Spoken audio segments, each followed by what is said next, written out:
I just had to rejoin as a panelist. Nice to see you guys.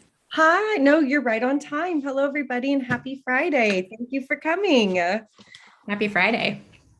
My name is Lauren Ezzell. I'm the head of community. If we haven't met already, it's so lovely to meet you. Karina, thank you for coming today. I'm really excited to kick off at 12 o'clock, which is right this moment. An email goes out to the remaining panelists or attendees to ask them to join. So as they filter in, I think we can just kick off and get going.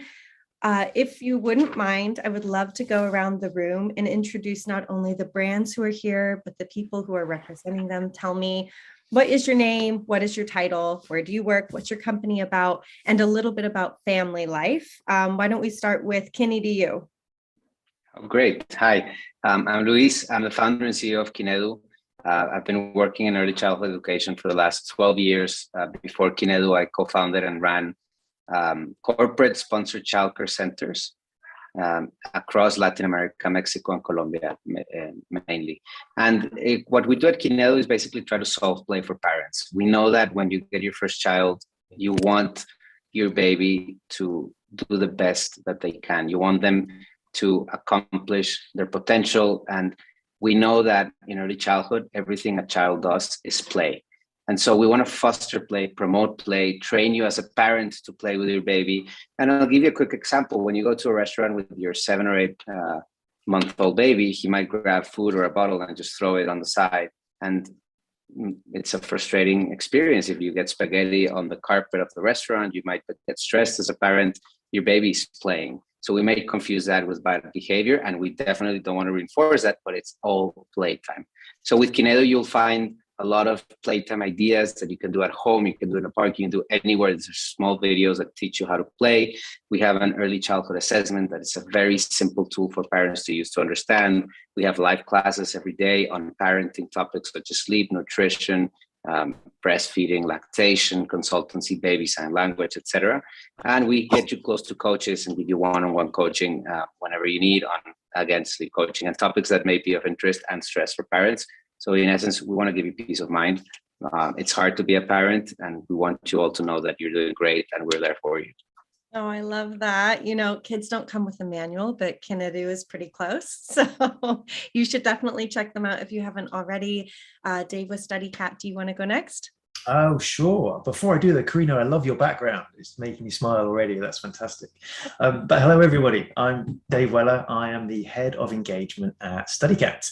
So that means I have the pleasure of making sure our customers and learners have the best and most effective learning experience that they can. Oh, and Lewis, not to be outdone, I just see you've changed your background too. Oh, I feel should have prepared for that. Now, I've been working in young learner education since 2003. I was teaching young learners in China for many, many years and managed schools and chains and so on. But now I'm with Studycat, and we create apps for young language learners aged around 3 to 10. We have at the moment 6 apps, so one each for learning English, French, Spanish, Chinese, German, and then one specifically for schools and teachers who teach English. I'm in the UK at the moment, working from home, and I coordinate with my colleagues in Asia, Europe, and the US. I have a lovely daughter who's 8 years old, and we're raising her to be bilingual, English and Chinese, and that's me. Amazing. Thank you. Both my boys are on Studycat and they're learning Spanish right now. My youngest is 3 and he goes around and he goes, rojo, rojo, rojo. Wonderful. Really, when he sees the color red, it's pretty cute. Yeah. So I can attest, wonderful app and very cool because it's all done through play and games, and wide age range can sort of play all of these different games. So that's great. Karina, BrainPOP, so excited to hear from you. Welcome. Thanks so much. And I have 3 boys that are learning Mandarin right now, so I'm going to have to get them on Studycat. I'm Karina. I'm the Chief Product Officer at BrainPOP. And if you're not familiar with BrainPOP, our mission is to help empower kids to shape the world both around them and within them.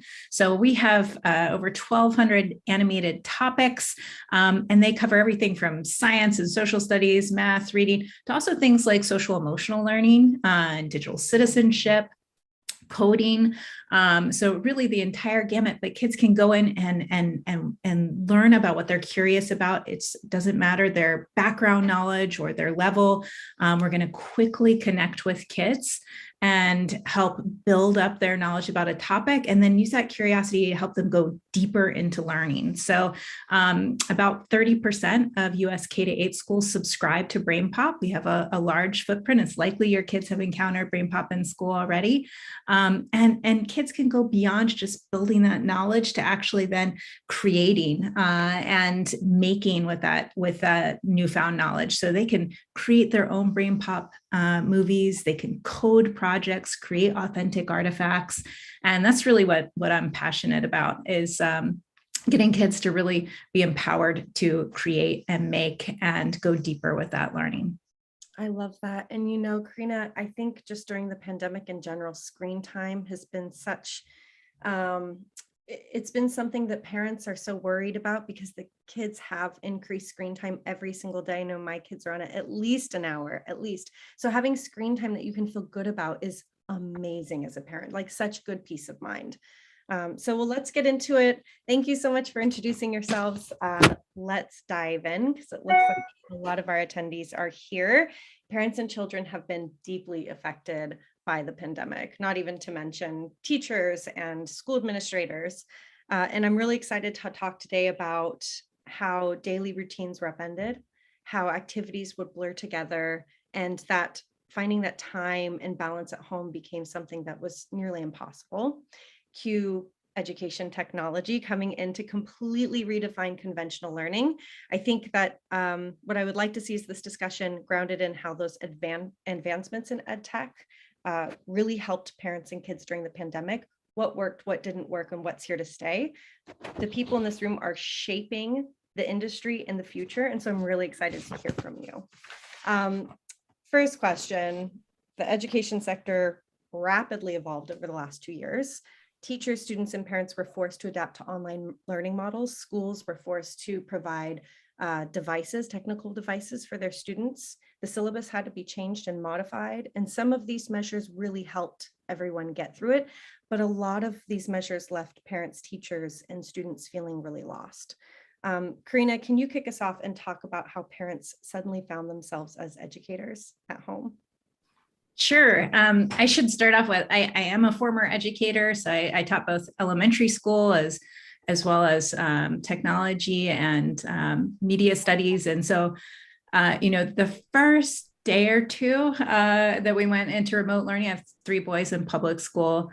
I was feeling like a pretty confident. I was like, okay, I got this. I'm a former educator, and in some ways it was like an exciting opportunity to think about being able to teach my own kids. And I think that had worn off by day 2, if not day 1, because like many parents, I was trying to juggle a full-time job. My husband had a full-time job. We both work in tech. Our roles were kind of exploding. We had no childcare for months during the pandemic. And we had little guys that needed a lot of support.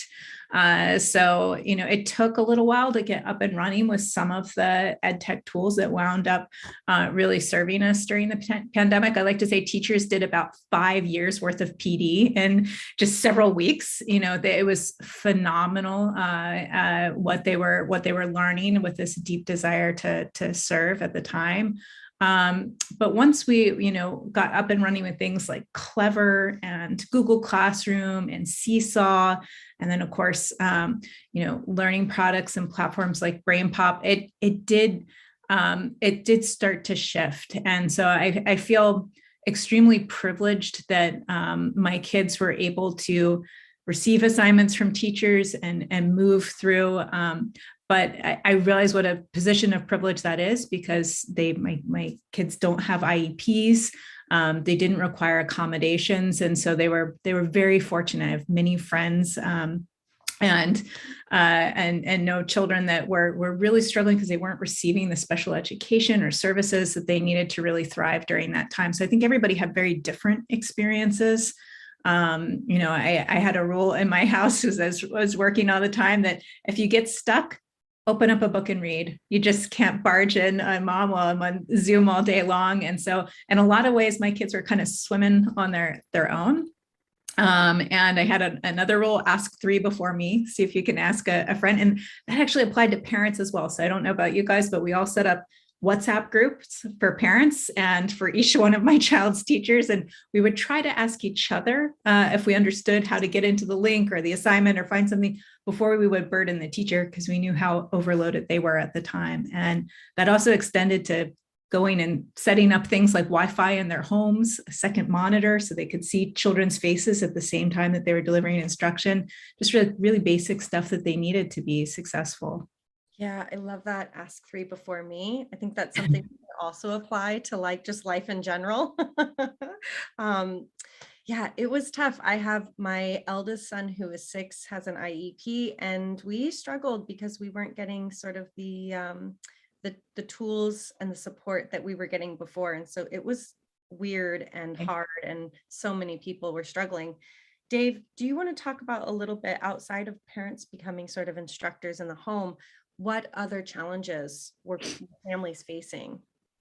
Sure. Yeah. No, I was just nodding along there to what everything Karina was saying. It was bringing back all these memories again. Yeah. But yeah, it was really a perfect storm of challenges, I think, like for so many parents, and there was just so much going on. And I was trying to kind of think about categorizing it. I came up with really 3 areas that parents had to worry about. The first was, about the virus itself, worrying about the health of family and friends, and that was made everyone very anxious. Then also the challenges over the rules and regulations of the virus. It seemed that things were changing every day. Kids not being at school, only being allowed out for 1 hour a day to exercise and go food shopping. So logistical, not being allowed to travel long distances to support relatives. There was so much going on, so much confusion, and also uncertainty over jobs and money and future. So parents had already had an awful lot in their mind before they came to the third challenge, which is just the logistics of managing your child's or your children's learning. And as you've both said, like, parents suddenly were thrust into the role of instructors. They had to manage the challenge of working from home, balancing work and teaching. And even things like, on a practical note, many families didn't have access to devices. Some only had mobile, some didn't have desktop laptops, and many didn't have access to printers. And in the first wave or the first lockdown, at least here in the UK, teachers hadn't fully adapted. They were frantically trying their best, but they were sending tasks home that required printouts or materials that people didn't have, as they quickly tried to adapt classroom activities to working from home activities. And so the one positive effect of that, as Karina mentioned, was parents started to form support groups on various apps.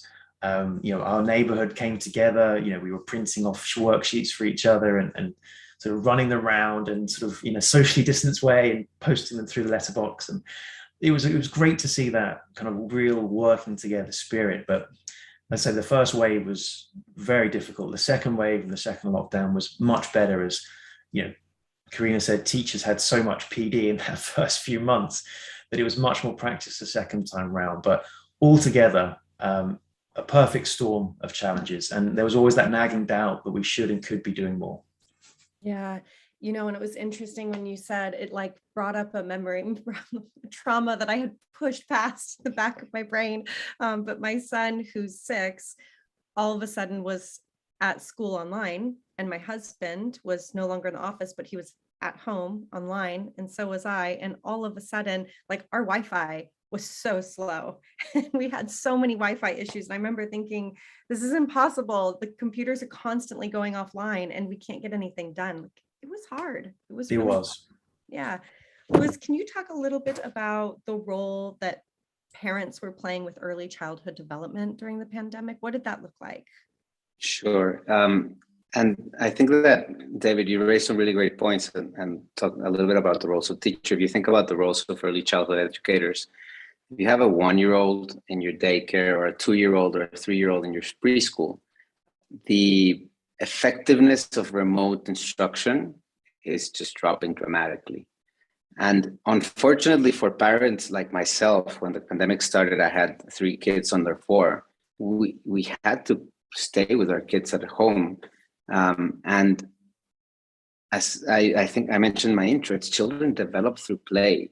Somebody has to play with them. You have to have an adult. So I think we really struggled as parents with young children, also educators, how to make your role relevant from a distance. What is the right role of an early childhood teacher and educator? And then you suddenly had daycares closing, you had teachers driving Ubers, and you have to find a way to subsist.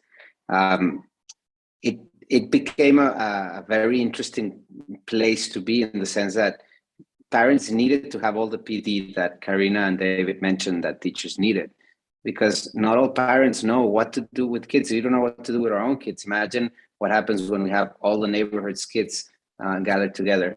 And I think the bubble solutions, like the small bubble classrooms, popped up, which were really neat.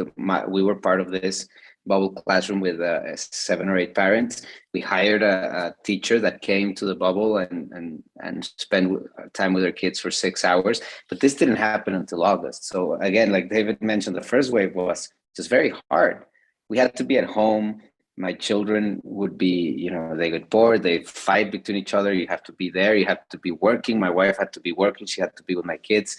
So it was a strong collision of every role that we had to do. So I have to be a parent 8 hours a day, and then I have to work 8 hours a day, and it happened in distinct time spaces. This just collided everything. It collided responsibilities, it collided spaces, it collided family roles.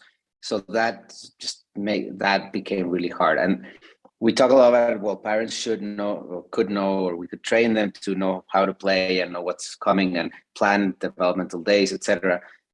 But I mean, we were all stressed, and the first thing we needed to do is just lower our stress. And so I don't know, that I'm basically recounting my own personal story, but I think I wasn't the only one with this. And it was really hard. I have no other way of saying it. No, I totally agree. And that there was such, this faded over time, but at the beginning there was such fear of the unknown, afraid to go out and talk to your neighbors, like afraid to ask the neighbors to watch the kids who, like, maybe there was a stay-at-home parent and they could do something together. And you're like, well, I don't know what's going on with this virus. I don't know how it's going to affect my children. I don't want to put them at risk. So we can't do that. And so that was so scary initially. And just so grateful that it seems like getting the light is at the end of the tunnel here. So we've talked a little bit about what the pandemic was like at the beginning and how EdTech started to play a role. Can we talk a little bit about how EdTech has impacted learning just over the last 2 years, where it excelled and where it could be better?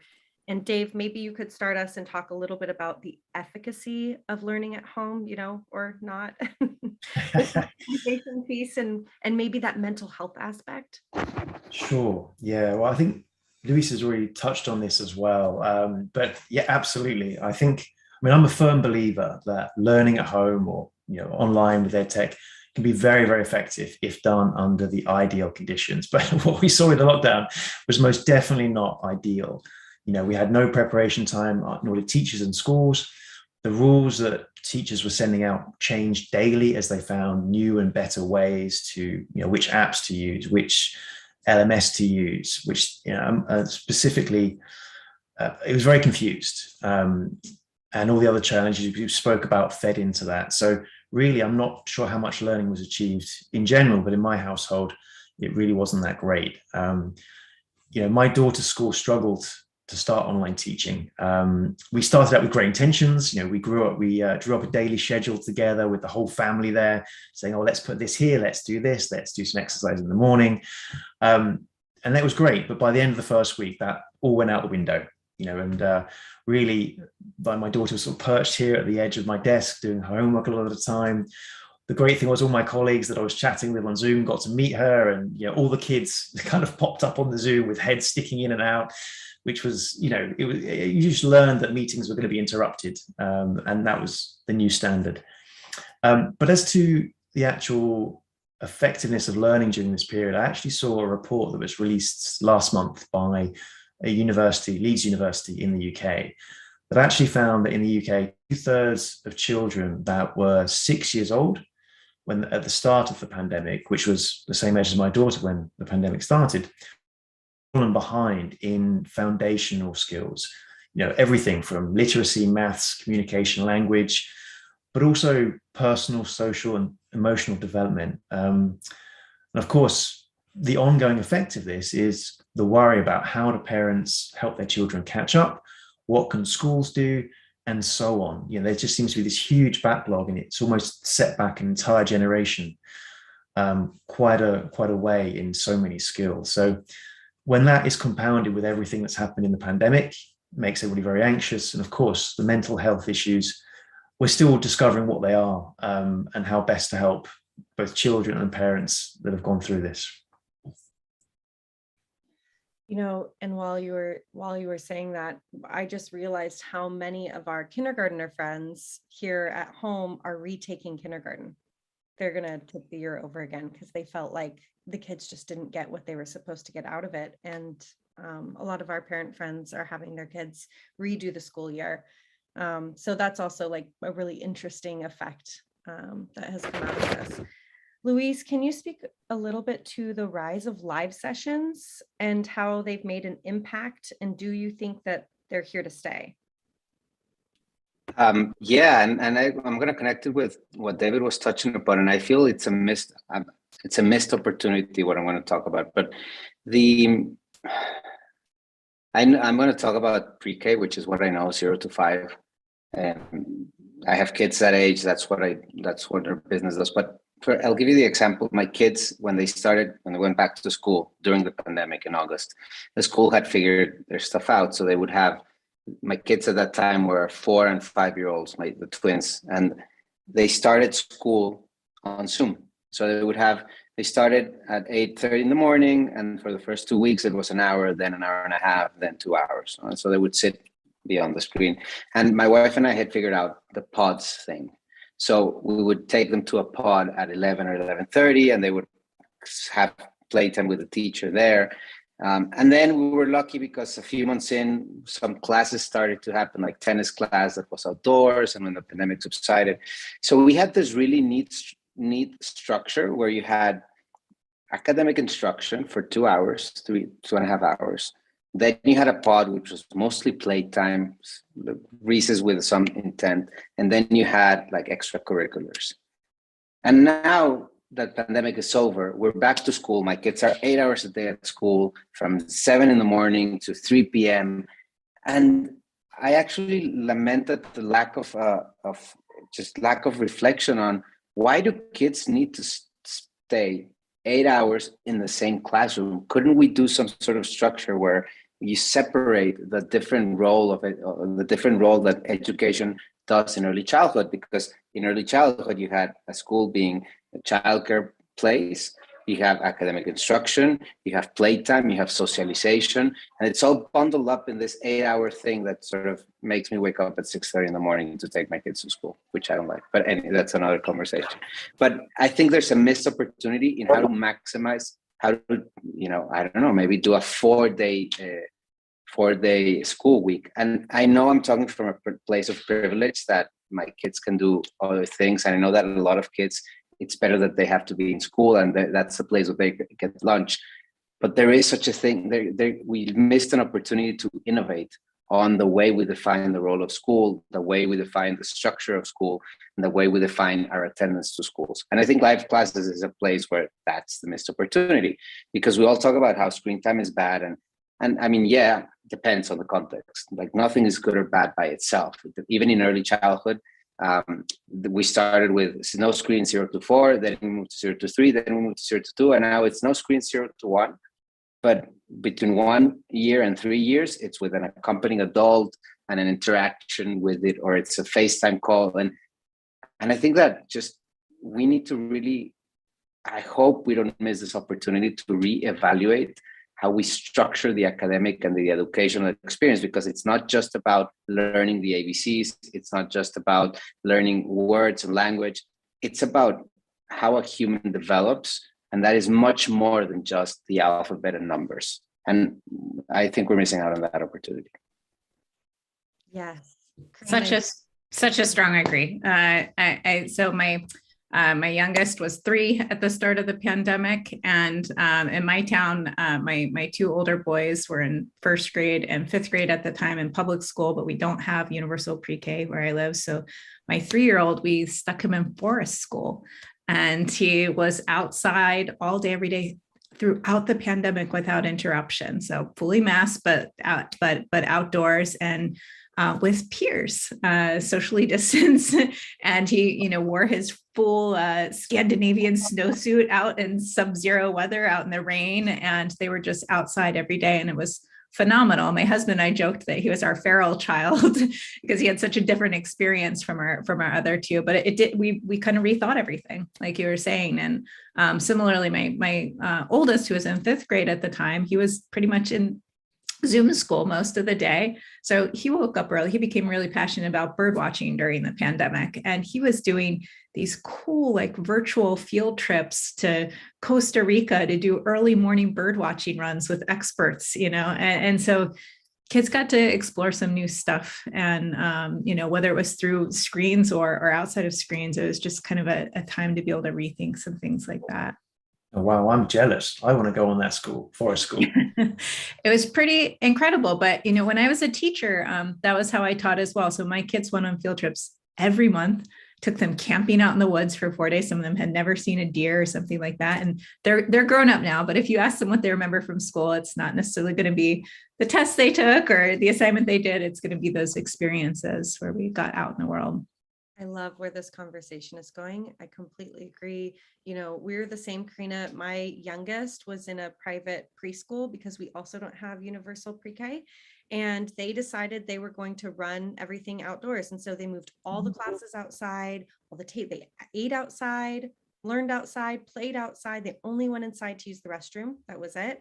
And they decided to keep with it as the pandemic progressed. And so they're still learning outside, and we loved it. And I remember thinking, everyone got sick less than my son, who's indoors in kindergarten, now 1st grade. And it was frustrating because I thought, why can't the public school figure this out? Why is it that just the private schools are doing this? Like, what is it? Just that it's, governmental processes that are really antiquated and hard to change? Well, why can't we have more flexibility there? So really good questions, really good topic. What over the last 2 years has been the biggest developments in EdTech that's impressed you the most, that stood out? I think 2 things. One is the focus on the whole child and, the wellness of the child. I think because this was such a scary time for children, and because, not just with the virus, but things that were going on with, George Floyd's murder, and there were really traumatic things happening for our kids. And I saw, at least in my children's school, teachers making space for that. And so usually the school day, every minute of it is just scripted and structured, and it's very fast, and there's a lot to fit in. And my kids' teachers made time every morning to connect with their kids and have a conversation about what was going on. And sometimes those teachers were doing it with their own children in their lap because they didn't have childcare. And it was very human. I think my kids got to see them as whole people. How kids always imagine their teachers live at school and they have no life outside of that. So they saw their teachers as complete human beings with their own children, with their own struggles. And I saw their teachers open up and be a little vulnerable with the kids too. And I think that was pretty incredible. Everybody was able to talk about how they were struggling and how they were feeling. And that's, I think, really healthy. So I hope we continue that, and we do place an emphasis. Clearly, kids are still struggling with mental health. They're struggling to have their identities be recognized within school. And I hope we'll continue to really double down on that. So that was one positive change. I think the other is we, especially as EdTech companies, we have been really designing for learner variability and thinking about things like universal design for learning, and how can we really design for them, putting the margins at the center. So we have a partner, Mitch Resnick from Scratch, who emphasizes low floors, high ceilings, and wide walls. How can we really pull as many kids in with a very low barrier to entry, but then have really rich experiences where they can go deep. So for us, that meant things like we launched co-teachers during this time period. So if your kid has a paraprofessional, or maybe they require English language learning services, those teachers can collaborate and support the child rather than just having a child be assigned to one teacher. We incorporated things like Microsoft Immersive Reader and different accessibility things into the main part of the product. So, things that tend to help make a product more accessible actually wind up being great for every child. So I think putting a premium on that, it just really, it levels up the experience for everyone, and it really brings and makes it accessible for everyone and increases impact. Thank you. You've seen a steady, I think we all have seen a steady rise of digital tools in the classroom. And it's safe to say that whether we're virtual or we're in real life, in person, the tech-enabled learning is here to stay. And so I want to chat a little bit about where EdTech is going and where each of you see it going. Luis, where do you think it's going for early childhood development, and how is it going to affect like the parenting of the future? Yeah, and so it's a great question with a lot of potential answers. I think, like, if we see what's been successful in early childhood has been tools that attract educators, that support educators run their business. Brightwheel is a huge company, a great product. You have Wonder School doing well in early childhood. The thing that has worked for parents in the end is community. You have Baby Center, you have What to Expect, you have all these platforms that make parents feel supported. And I think that as I see, the way I see the early childhood world, it is in the connection of stakeholders that the future lies. And the reason why I think that is happening is because we've been building this collective consciousness of the early years as the most important. And I think it all started, or it got a lot of traction with James Heckman releasing his paper and studies around the importance of early childhood and the return on early childhood investment. So basically what James Heckman says, that if you invest $1, you get at least $4, sometimes $8, and even up to $16 in return. And I don't want to contradict the Nobel Prize winner, but that's not really true in the sense that it is not the person who invests, the person who reaps the benefit. It is a social benefit. And I think that the key thing about early childhood is that the incentives are so misaligned. And the incentives, I mean, who's paying versus who's getting the benefit, who's investing versus who's receiving the benefit. Yes, of course, better early childhood situations lead to less crime, lead to better human beings, lead to better societies. It is a reflection, the way we treat children is a reflection of who we are as a society. The challenge is that we need, for example, if companies get the benefit of having a balanced workforce, an equitable workforce, leaders, women leaders that can rise to the ranks because they don't have to truncate their career when they have children, I think they should be investing in early childhood and in early childhood centers and services for parents. And so that's just one benefit. We're asking parents to pay the burden of childcare, but everybody else bears the benefit.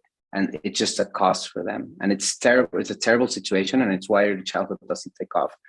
My perspective on early childhood is that if we're able to create a future where technology can help us align the incentives, distribute the benefits more equitably, then we're going to have an early childhood future that works. And I think tech is there to integrate stakeholders, to inform parents, to support educators, to link pediatricians to this whole ecosystem, and really create these tribes that, when people say in the US it takes a village, create this village around children. That's where I see early childhood going.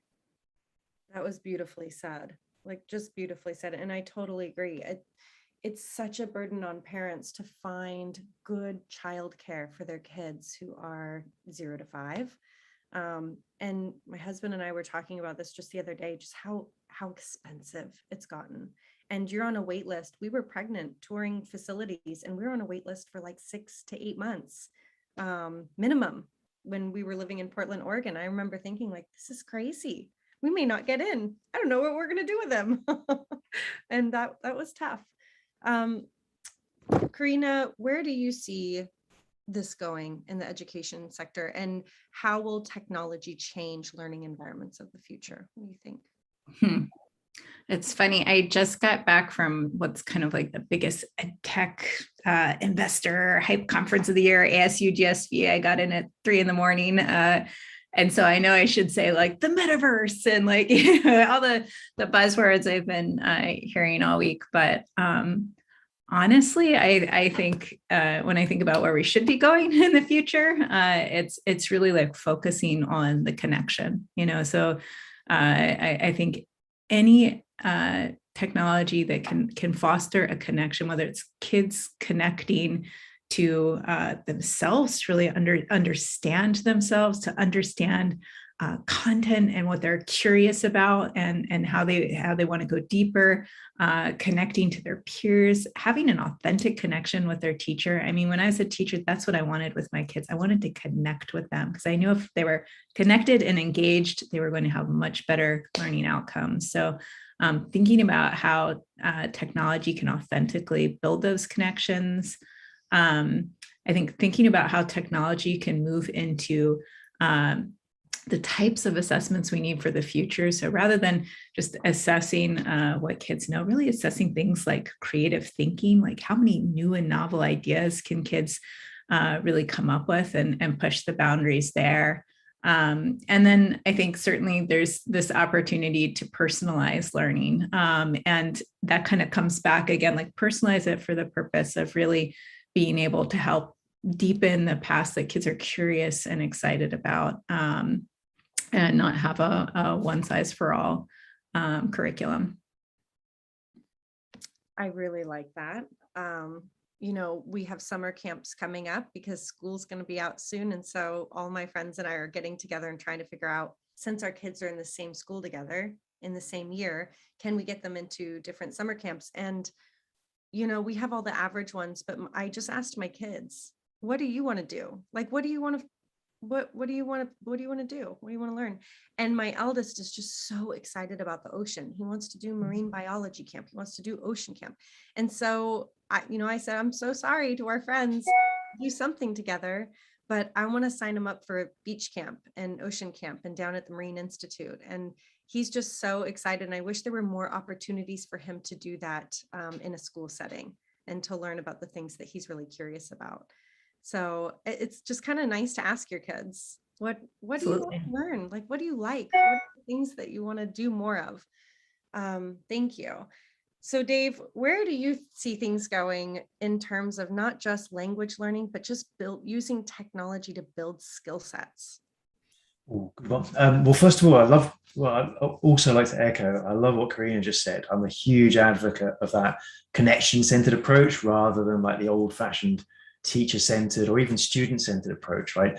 Building those connections is what makes learning, memorable and effective. So yeah, I totally agree. And overall, I'm hugely optimistic going forward. I think what we've just seen is a whole generation of educators just going through an awful but incredible experience for development. And hopefully they'll go on reflecting, learning, and incorporating like the best of what they've learned into their own practice.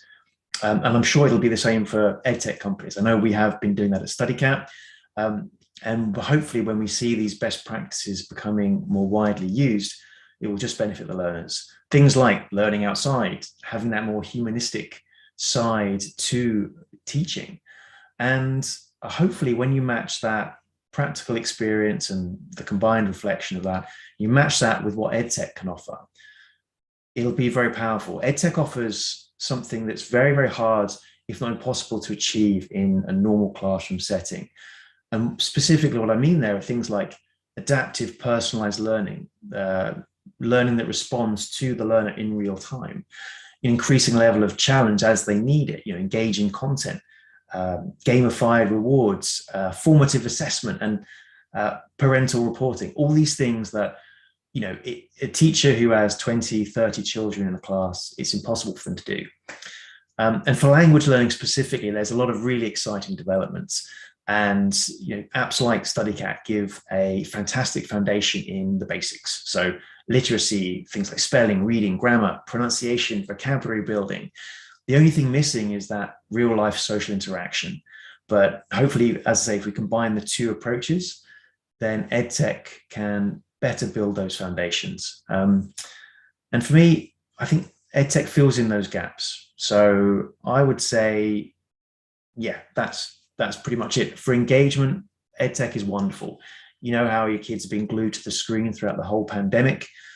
That's engagement. And if they're focused on the right things, that's when learning happens. Yeah, well said. I want to open it up to let our attendees ask questions. We already have a couple filtering in. We have one from Maria that I'm going to ask. You can drop your question either in the Q&A or in the chat. We'll ask from either. So Maria's asking, how has teaching online affected children's process of socialization? And I want to give each of you a chance to answer in your own words. I don't know if anyone wants to kick us off. Well, they've got much better online etiquette. That's the one thing that is a positive. Like before, I think I sat in on my daughter's first Zoom class and it was chaos. It was really interesting, actually. Two teachers had a very different approach, one after the other. The first teacher just jumped in and said, okay, what's this? Click there and do this. And all the kids just had no idea what to do. They were busy clicking around, closing things down, clicking on the funny emojis. And it was chaos. In the second lesson, the teacher took the time to, slow down, talk them through and show them what was what. So it really improved. But for real life socialization, unfortunately, as I think a few of us have mentioned earlier, it's really set them back. And coming out of the pandemic, when they were allowed to socialize again, you could see they really struggled. And we spent a few evenings talking to my daughter, who was really worried and somebody had offended her and she was worried that she might have hurt someone's feelings, their arguments. And it was like children had to learn to be children again. It was quite distressing at times.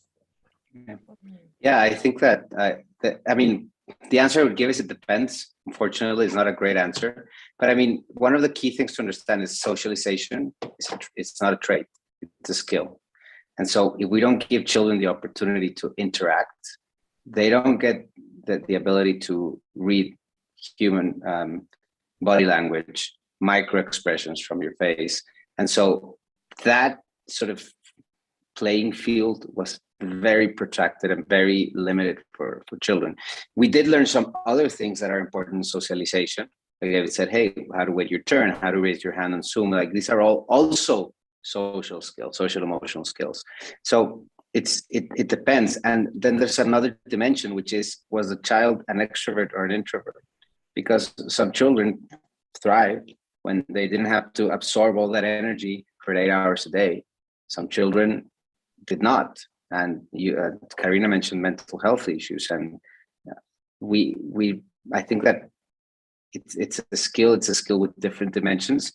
So it depends. But overall, I think that the lack or the reduced instances of face-to-face contact, we'll see the effects in a few years.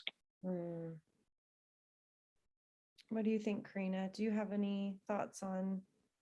Yeah, I would say that I think we still had a lot of room for improvement around socialization even before the pandemic. So I've read some studies where there's some kids that may only speak in the classroom for something like 3 or 4 minutes out of the day, like a very small amount of time. So unless a teacher has been trained in like how to have those conversations and that socialization happening in the classroom and really kind of facilitating or guiding rather than being at the front of the room and either lecturing or we were kind of lacking in some socialization beforehand. And then I think when we moved into the Zoom space, there was some technology features that I was a little frustrated weren't enabled. So for example, chat was disabled in a lot of Zoom classrooms. And so if and even being able to raise a hand was disabled and sometimes, so ways that,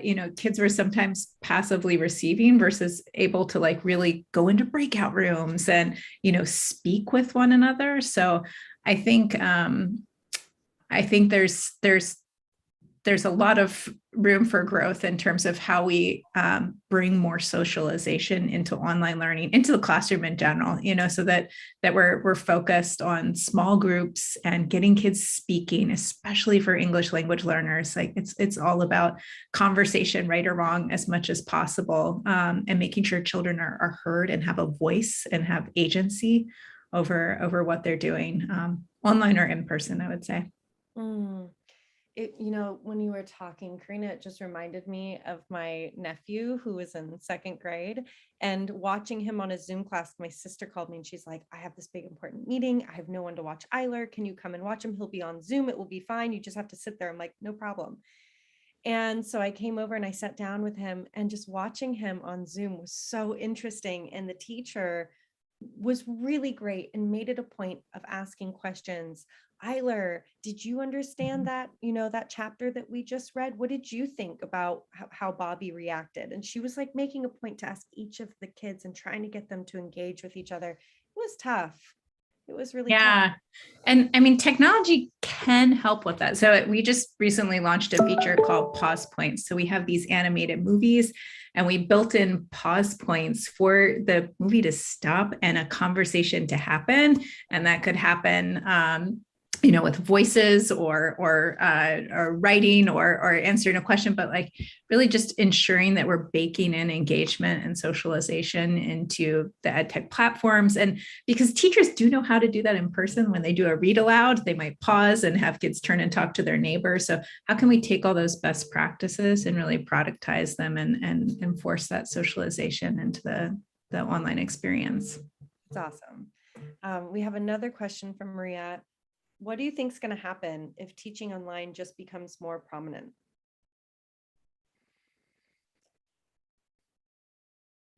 I have no idea how to answer that.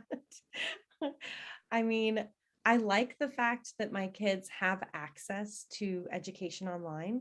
And I love the fact that we've been able to download different apps that serves area of interest for them, that I feel like I can put them on the iPad for 30 minutes and get stuff done. I don't think it's a bad thing as long as there's balance. I don't know if anyone else has different thoughts.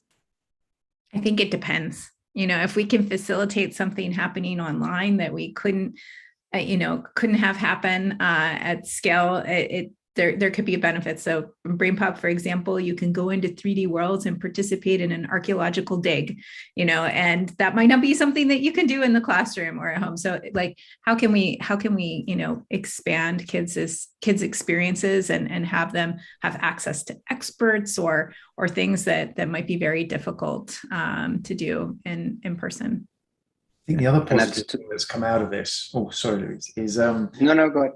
I think the other very positive thing that's come out of it is parents have got a lot better at judging the efficacy of certain apps and what's appropriate for their children. They've become a lot more aware of online safety issues, and generally they're a lot more advanced, mature audience now, which is fantastic. So they're able to quickly weed out anything that's not useful or appropriate for their children.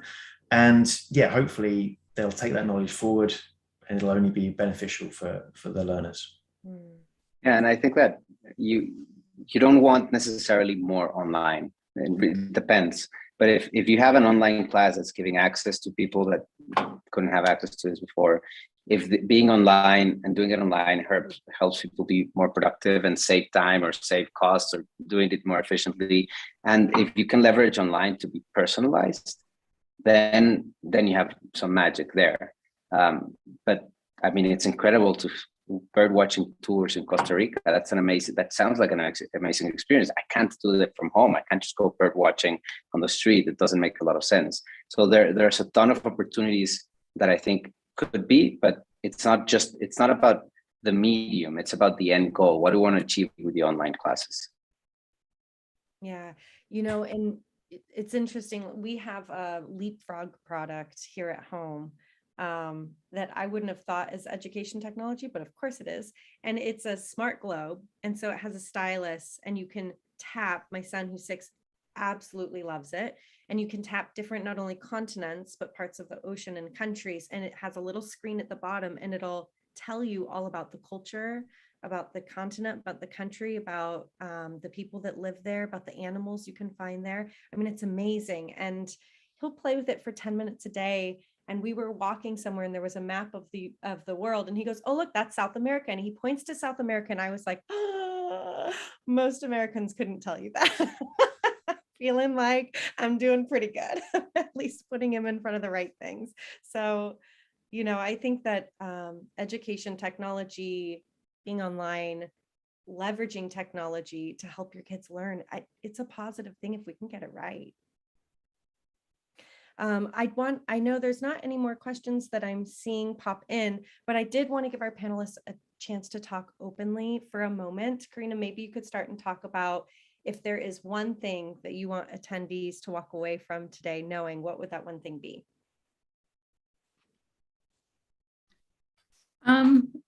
I would say partner with your teachers, your child's teachers with their school. Ask what you can do to help and to facilitate things. I'm sure everyone who's listening in right now has some area of expertise or ability to serve or you know, be that expert that goes into the classroom. I think you know, sometimes as parent, like I've seen this as of late, like, you know, when the pandemic started, the teachers were the heroes. And then in the last like 6 months, I feel like it's become very contentious. And, you know, there's some very very justified criticism of the way schools are operating. But at the same time, like we're all responsible for making them better. So kind of try and flip it from being an us versus them thing and think about how you can get involved, how you can be part of the solution, how you can bring your expertise or your lens into making it better. Love that. Dave, what do you think? If there's one thing that you wanted parents to walk away from today, what would it be? Ooh, well, I would say for all the parents, you know, coming out the other side of that pandemic, just you're amazing. You've done a wonderful job. You know, give yourselves a pat on the back and a huge congratulations. For me, I'd love it if parents would keep experimenting with EdTech and see if you can find that golden intersection between software and apps and EdTech in areas that you think your child needs support with or would like to get them interested in, and ones that they enjoy. If that engagement is there, then learning will happen. Awesome. Luis, what about you? If there's one thing you want people to walk away from today with, what is it? I would add, and it's not just about children. I think it's fantastic, but I also think it's about parents, and we need to keep learning ourselves. Learning is knocked out of our lives because of how society is. But if you go back to basics, a child learns through play. Your example of the leapfrog toy, which you didn't consider necessarily an educational toy when you bought it, is your child is learning and learning through play and playing. So I think that we need to continuously remind ourselves to be playful and to learn and to continue in this mindset. I mean, everything that's catching fire in the last 6-7 years of design thinking is just a game. It's just like a way to draw and put things on the wall. And it's going back to kindergarten and remembering what we used to do at that time. So I would love for the audience to just keep in mind that play is the way we learn.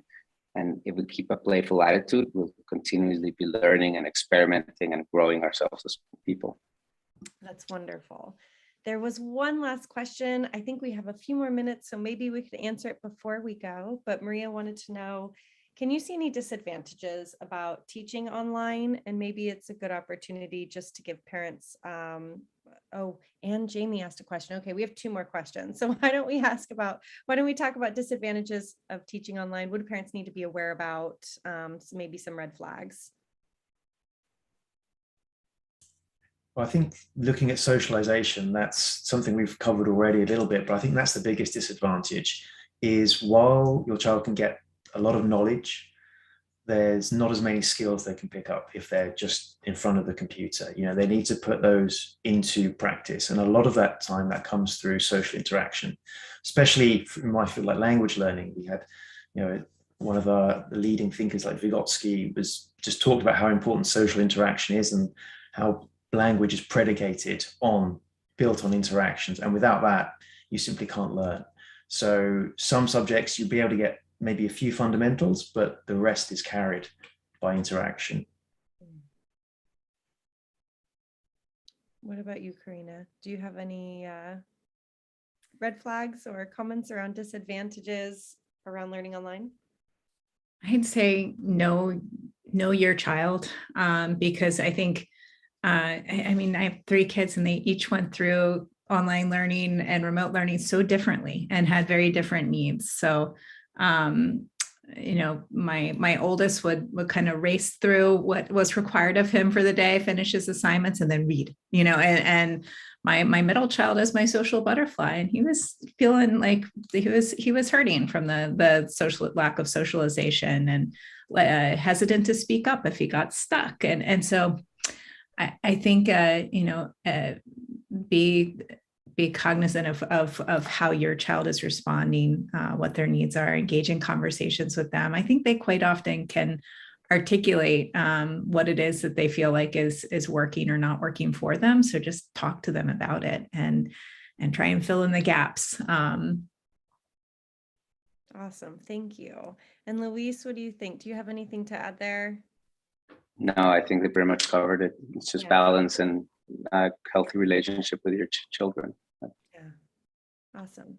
So Jamie asked, and this we'll do our last question of the day.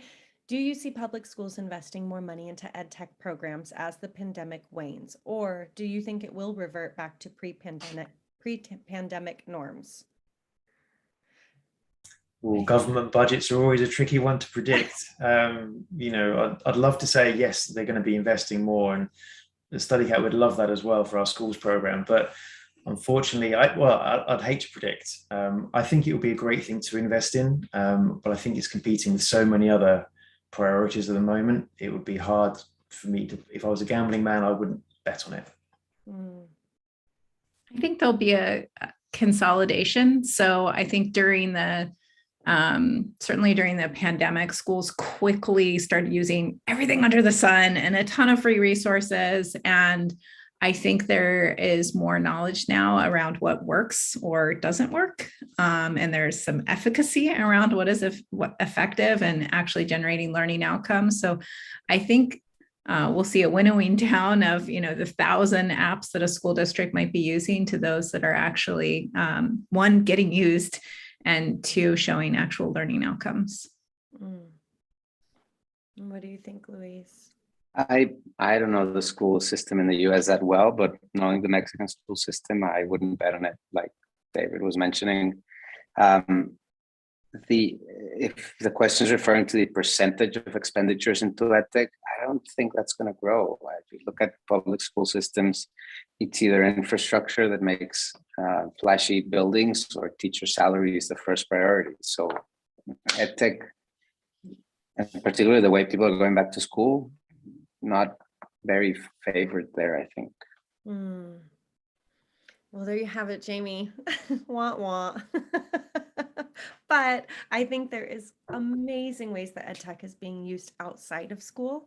And I think that that is going to continue. I don't know about anyone else on this call, but we certainly are using it at home. And I don't see us going backwards and just putting the kids in front of a movie.